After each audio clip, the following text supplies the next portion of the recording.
What we put into our bodies is important to keep it working. We need to eat a balanced diet to ensure our body gets everything it needs to carry out its activities. Our diet should include fatty acids or lipids, carbohydrates, proteins or amino acids, vitamins, minerals, fibre and water. In this video, we're going to take a look at the role of proteins in our diet and what happens if we don't have enough or we don't have the right mixture. Proteins are well known as the building blocks of life.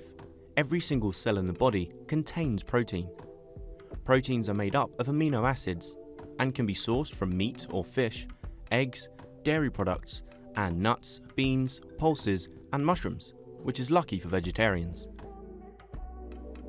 The recommended intake of protein for healthy adults is 10% to 35% of calorie needs. And children and pregnant women need even more protein in the diet because they need the amino acids for growth or for fetal development.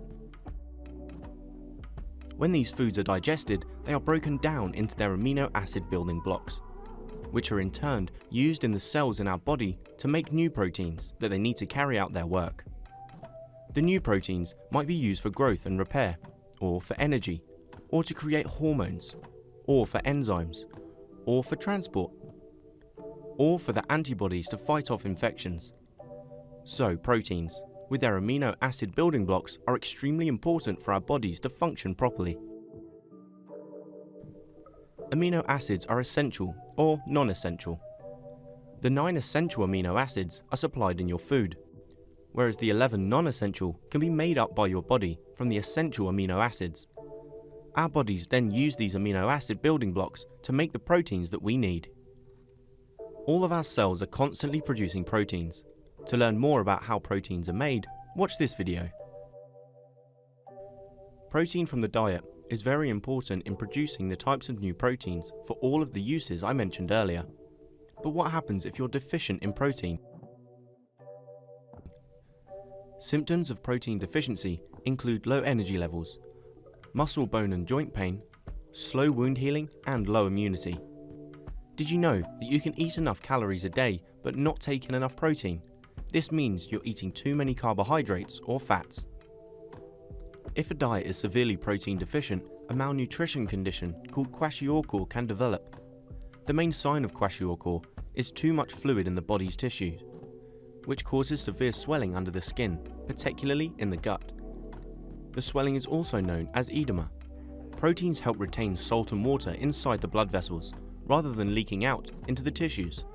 So if you do not have sufficient protein in your body, the fluid can leak out of control.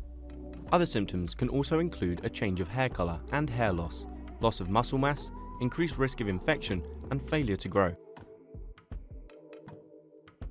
Kwashiorkor is more common in developing countries and countries facing severe food shortages due to drought or civil war or other reasons. Overpopulation or insufficient investment in agriculture can be some of the reasons why developing countries suffer from protein deficiencies. So, to sum it up, a balanced diet is important to stay healthy. We can use protein for energy, but we usually break it down into its amino acid building blocks and use them to build more proteins. These proteins have lots of different uses. A lack of protein in the diet can make you unwell, with symptoms like low energy levels, muscle and joint pain, and more dangerous conditions like kwashiorkor. Remember, it's always important to put the right foods into your body so it can function properly. If you liked the video, give it a thumbs up and don't forget to subscribe. Comment below if you have any questions. Why not check out our FuseSchool app as well? Until next time.